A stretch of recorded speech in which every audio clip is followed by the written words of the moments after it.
Alright, today we're going to talk about how to do a perfect brake job. Not just a pad slap, but the perfect brake job. And to do a perfect brake job really comes down to this caliper. Okay, inside this caliper, you got your chambers in here, your piston. Well, this single piston, right? And it's a sliding caliper. So in that chamber, this car has 100,000+ miles in it. What do you think develops inside that chamber? A lot of disgusting residue. Okay, brake fluid is hygroscopic, so it absorbs moisture. So sometimes you get like some algae, rust, just corrosion, just nastiness. And that stuff passes through your brake hose and then up into your system, into your master cylinder and your ABS module or your pump. So, well, your ABS module. So what I'm going to show you is the first thing you ever want to do is when you're compressing that piston is to have a bottle, and you want to remove all that filth and debris inside there. But before I even do that, what I do is I suck out, okay, and put good brand new fluid, okay, .4 fluid in the reservoir. And what I use is this little guy right here to suck it out, okay. And once it's sucked out, pour new fluid in. That way, once I'm done getting all this crap out, I also flush the line, that circuit and this front wheel. So I already did the back, so the back's already done. Technically you want to start on the passenger side too, but I was already here, so I'm just lazy. But so let's start by cracking this open. Okay, so I got my brake hose hooked up, bleeder screws cracked, and all I'm gonna do is take this cover off.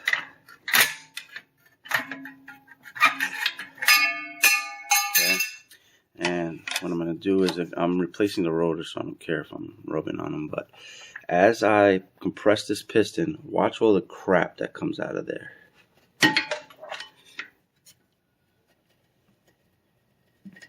So look at that fluid. So as you can see, this fluid is not that bad. Again, BMW usually have 2-year brake flush intervals, so it's not too bad.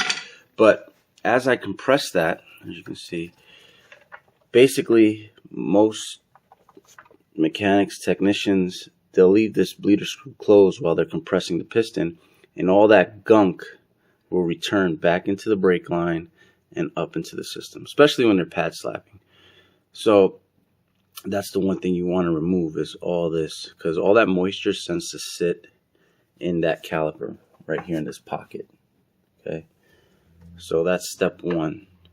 All right, now that we got that, I'll take this off and compress it a little more.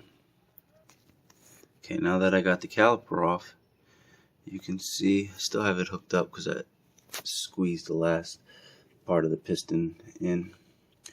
But I want you to see how dirty that fluid is. And if I took it out, you can see on the bottom a lot of the contaminants that fall to the corner.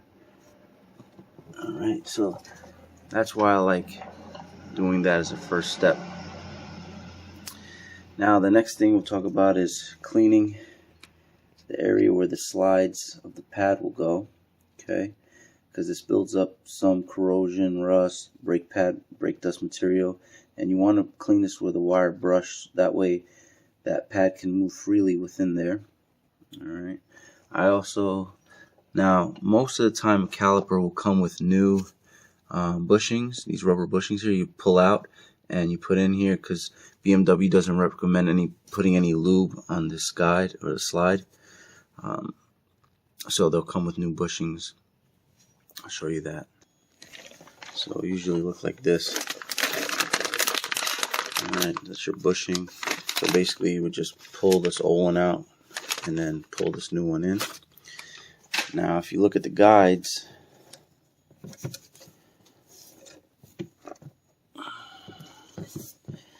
the guides usually are also dirty. See how it has some of this grime right here?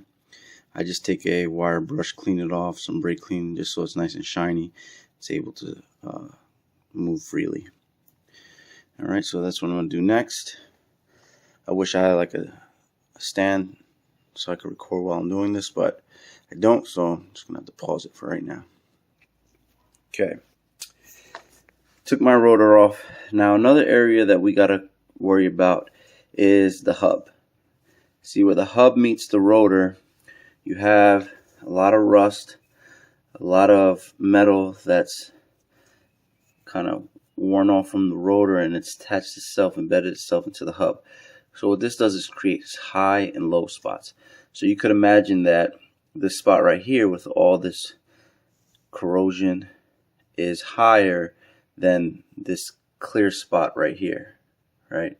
So the goal now is to clean all this corrosion off. And some people say, well, why? Well, down the road, that can cause a vibration, and you don't want that. So what I use, and again, I don't have any air tools here, I just have my drill and a wire wheel, and I basically start cleaning the hub. Alright, now there are special tools that you can use, a cookie, or they actually even have hub adapters that you put on a drill, and it's the same shape as the hub. Those are pretty expensive. But anyway, so I'm going to take this down, clean it up the best I can, and go from there. I also took my brackets, cleaned my guides up. Alright. Okay. So as you can see, hub's cleaned up. Took all that corrosion off. And now when that rotor goes on there, it'll have an even surface. Okay, so this person decided to go with some cross-drilled and slotted rotors. I think it's from Power Stop through Rock Auto. Again, I'm not endorsing anything. I don't get any kind of product endorsement money or anything like that. So this is just what this person chose to go with. As you can see, they're labeled front driver's side.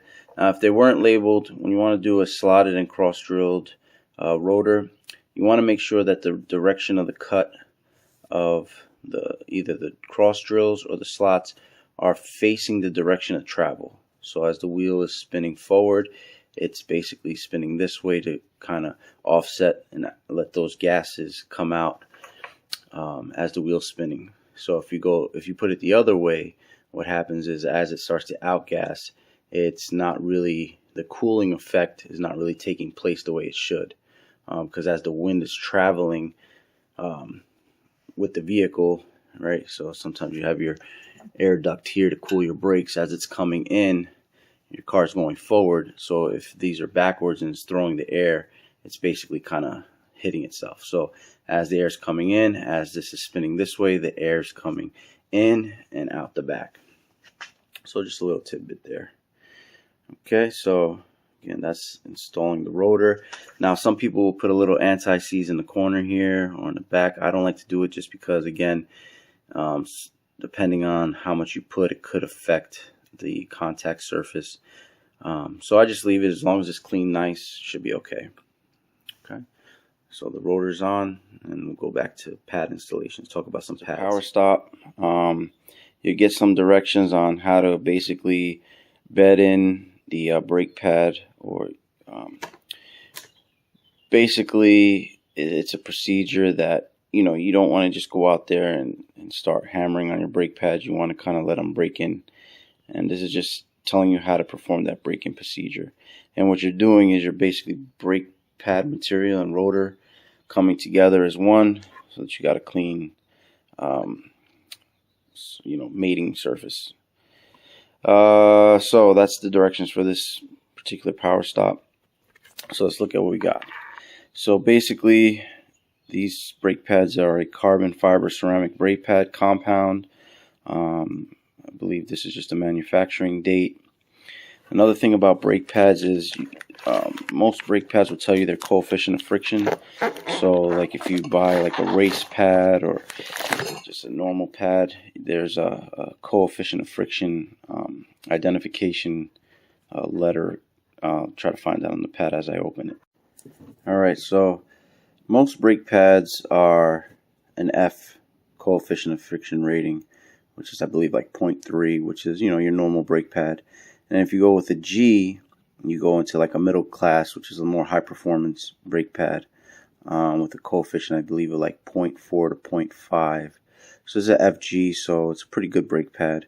And then I think the next one is an H, where that's more like a racing or high performance pad, usually coefficient of 0.5 plus.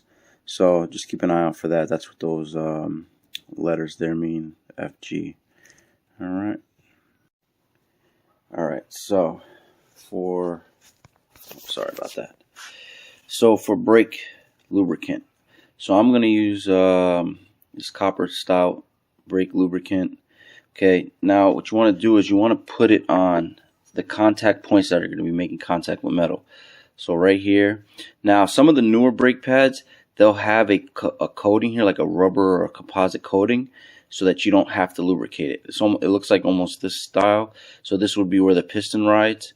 You don't need to lubricate this area because it has this pad which acts as a lubricant, and some of that also goes around and around this area, but these pads do not. So therefore we're gonna have to lubricate it here as well as the back side, because this back side will actually fit on the caliper right here and rub right on this area, so we don't want that either. Alright, so again, that's where I'm gonna lube using some 3M brake lube. So those are the contact points that I chose to go with. Alright. Okay. So to wrap this up, this last piece, this cover, this manufacturer, BMW, requires replacement with every brake job. So this clamp has a shelf life. I guess the springs, the tension must wear out. So it comes with the brake kits. As you can see, my lubrication points, where the pad is going to make metal to metal contact. So right here, the caliper bracket, as well as the caliper on the back side, because this pad actually rides on the back of the caliper. So those two spots, okay, that's all I put some paste on. Now I still have my brake fluid flush bottle hooked up, because what I'm going to do now is I'm going to do a brake flush from this for this circuit, right? So alright, so with the brake flush, basically as long as I have this bottle hooked up, I'm just gonna do a pump flush, making sure the reservoir stays full, okay, as I pump. Now back in the day, without these bottles or anything, or these hoses, these fancy things, somebody would sit there with the bleeder screw and, you know, push the pedal down, fluid comes out, then you close the bleeder screw and then pull it up, you know, back and forth. Okay, well now you don't need that. Okay, so with these hoses, it's airtight seal, so fluid's in here, okay, no air. So as I push the pedal down, it's going to push fluid out, and as I release the pedal, it's going to suck some fluid back in, and I'm going to keep doing that over and over and over again until this fluid starts to become clear instead of yellow. Okay, so watch the difference. Okay, as you can see, the fluid is now clear in color. See how much gook and dirt, old fluid, came out of that circuit. So now I know that this brake circuit is now clean, new fluid. Again, it's usually about 2 years. Brake fluid, again, does absorb moisture, so you want to get that all that moisture out, because it does affect the boiling point. So the hotter the brakes get, if you have a lot of moisture, that starts to boil internally, and then you get a spongy brake pedal. Okay, so you don't want that.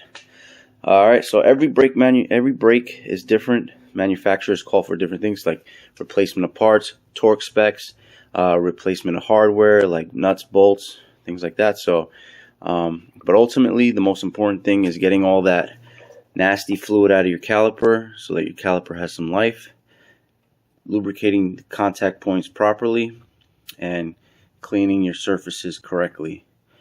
And then ultimately I had to replace the sensor because it tripped it. That's it. So thanks for watching.